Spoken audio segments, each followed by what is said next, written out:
Good morning, good afternoon, good evening, depending on your time and depending on when you're going to be seeing this video. It's your brother, your boy, courserepscorner. Like I always tell you guys, it's my corner, it's your corner, and it's our corner.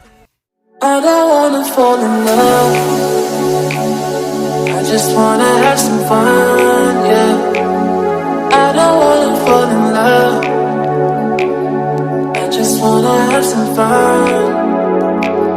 I don't wanna fall in love, fall in love, fall in love, fall in love, fall in love, fall in love, fall in love.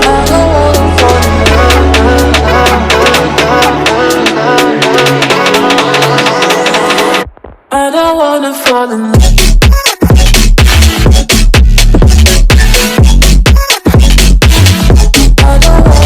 In today's video, I saw a content where somebody was telling us that African ladies, mainly that of Nigeria and some part of Africa, have lost their natural and cultural values.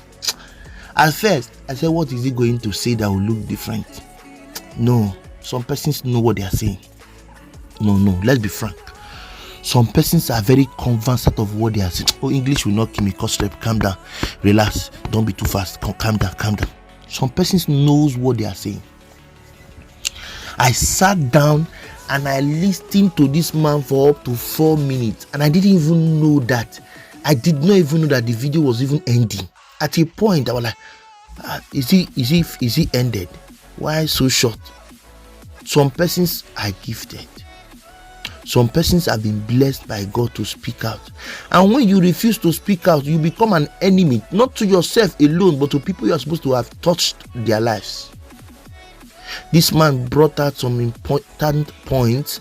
At a point, I said, no, I must share this in my community on YouTube. Because why? You need to learn. Learn can come in various ways. I always tell people, learn can come in various ways. Don't be deceived. You must have to learn. You live to learn. You live to learn on daily basis. You live to learn. Don't look at what you are passing through and say you are tired of learning. I have passed that age of learning. Nobody has passed the age of learning. If you watch this particular video and you don't get sense in this video, that means there's a problem not only with you, with those around you. I don't want to talk much. I would like to leave us with this video so that you can hear what a man said. As in, forget, let me tell you the truth. We have to just have a rethink of our lives and how we behave and act in public. If not, we go nowhere. I will say I want to thank you all for always being there. I want to thank God for giving us life. Thank you so much for your support during my birthday last few days. I want to thank you so much for always being there. Till I come away next time, till you see me your screen, guys, I leave us with this video. Nigerian women, East African women, women from Ghana, they have no cultural identity.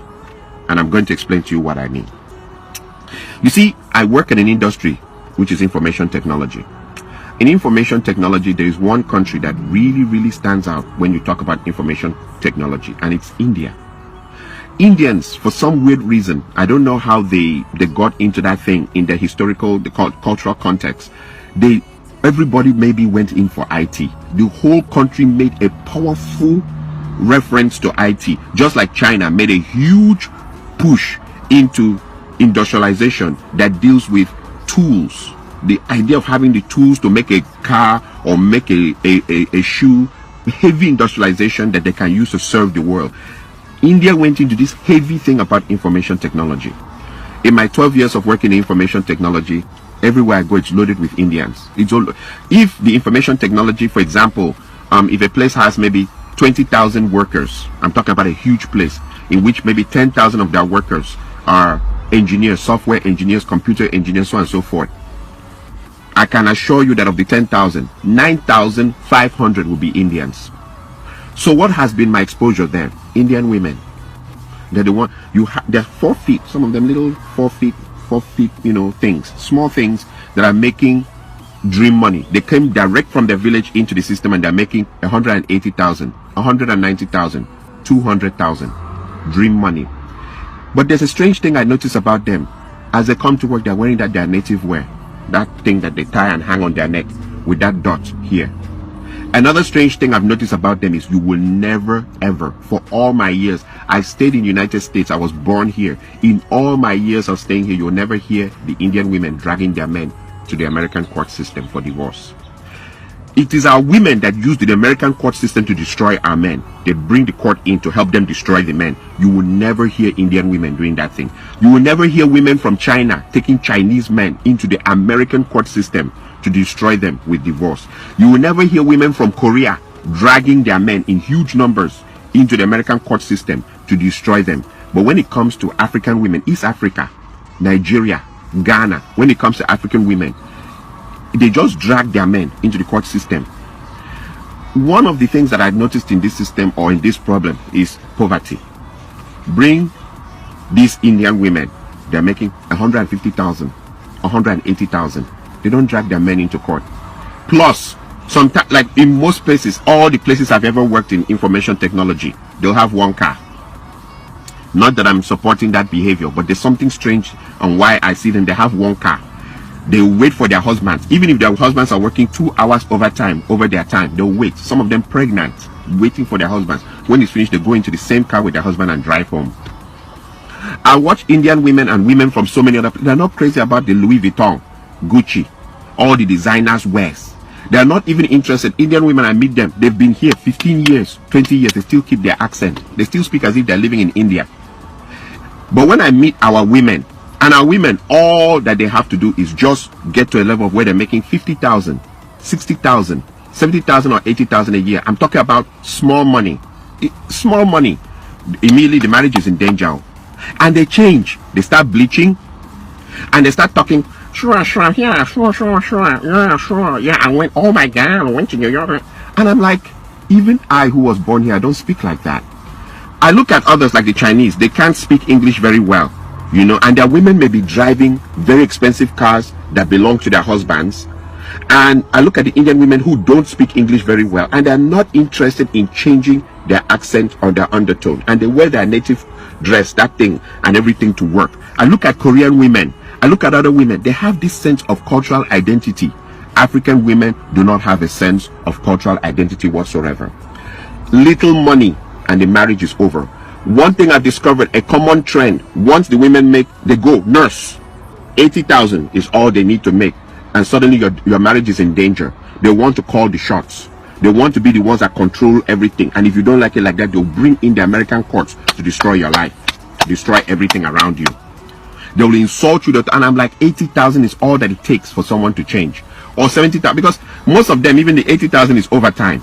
They've worked themselves Sunday, Saturday, Saturday night, Sunday nights. They've worked themselves to death. That money that they make as overtime is what is now changing into something that they will destroy everything around them. You know, the part that I see also is that a lot of, and I remember whenever I make my videos, I refer to bitch ass men. Bitch ass men. It has come to a point where we really can't define marriages in the African context anymore in the United States, because the man is changing diapers, he's washing the plates, he's sweeping the floor, he's cooking. Most men now have to cook to keep their marriages intact. He's picking the kids and dropping them. Like in what, like I've seen the experiences. I don't need to go far, I don't want to go too, you know, but the woman is shouting at them, where's the child's belt, where's the child's socks, where's the child's everything? And the women go around telling everybody, we are partners. There's nothing like head of the household, we are partners. Okay, so the men are doing everything in the women's role and also doing everything in their role, and they also keep their jobs, and that is supposed to be the perfect. If you don't do like that, they'll call American court on you. This partner thing, I've seen people try it, and it leads to disaster. Like he says, okay, so since I'm the one doing the laundry and washing the plates and cooking the food, can you help me change that bulb? No, that's a man's job. Okay, can you help me change the engine oil in the car? No, that's a man's job. Okay, can you help me paint the other? No, it's a man's job. The women are quick to tell you what's a man's job, but you must do your job and do their job now, and do their job and keep your job also in the society, and come back and still, even there's no respect, you are supposed to be submissive, or the marriage ends on your head.